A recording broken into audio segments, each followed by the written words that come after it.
નમસ્તે, હું ભક્તિ રાજગુર. આજે હું તમને ગુરુ પૂર્ણિમા વિશે થોડું કહીશ. આદરણીય ગુરુજનો અને વહાલા વિદ્યાર્થી મિત્રો, આજે હું તમને ગુરુ પૂર્ણિમા વિશે જે કહું તે તમે ધ્યાનથી સાંભળજો. આપણા ભારતમાં અષાઢ સુદ પૂનમ એટલે ગુરુ પૂર્ણિમા. તેને દરેક સંપ્રદાયના મનુષ્યો એક મહાન પર્વ તરીકે ઉજવે છે. મનુષ્ય જીવનમાં કોઈ પણ ક્ષેત્રે કાર્ય સિદ્ધ કરવું હોય તો ગુરુની જરૂર પડે. પછી તે ભલે આધ્યાત્મિક ક્ષેત્ર હોય, સામાજિક ક્ષેત્ર હોય કે શૈક્ષણિક ક્ષેત્ર હોય કે અન્ય કોઈ પણ ક્ષેત્ર હોય, તો ગુરુ વગર કોઈ કામ શીખી શકાતું નથી. સાદા અર્થમાં ગુરુ એટલે શીખવાડનાર.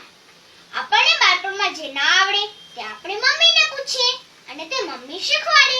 જે મમ્મીને ના આવડે તે પપ્પા શીખવાડે. જે પપ્પાને ના આવડે તે દાદા શીખવાડે. જે દાદાને પણ ના આવડે તે દાદી શીખવાડે. જે દાદીને ના આવડે તે ગુરુ શીખવાડે. તેથી મિત્રો, સર્વ પૂર્ણિમાઓમાં આ પૂર્ણિમા મોટી છે. જેમ પારસમણી લોઢાને સોનું બનાવે છે, તેમ સાચા ગુરુ પોતાના શિષ્યને સાચું જ્ઞાન આપી ઈશ્વર સુધી પહોંચાડે છે. જેમ પૂનમનો ચંદ્ર અંધકારને દૂર કરી અજવાળું ફેલાવે છે, એમ ગુરુ પણ આપણી અંદર રહેલા અજ્ઞાનરૂપી અંધકારને દૂર કરી જ્ઞાનરૂપી પ્રકાશ પાથરે છે.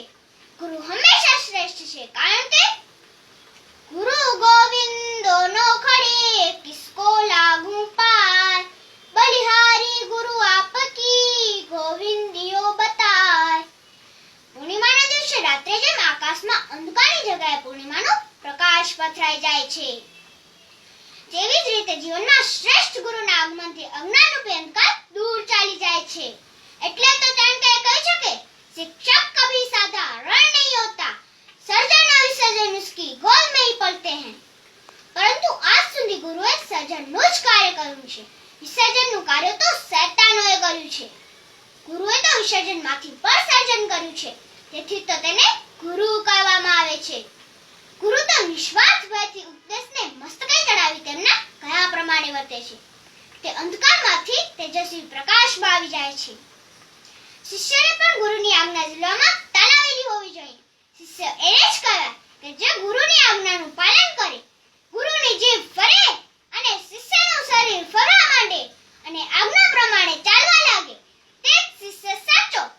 બસ છેલ્લે આ ગુરુ પૂર્ણિમાના પવિત્ર દિવસે આપણે આપણા સદગુરુઓના ચરણમાં વંદન કરીએ અને તેમણે ચીંધેલા માર્ગે આપણું તન, મન અને ધન સમર્પિત કરીને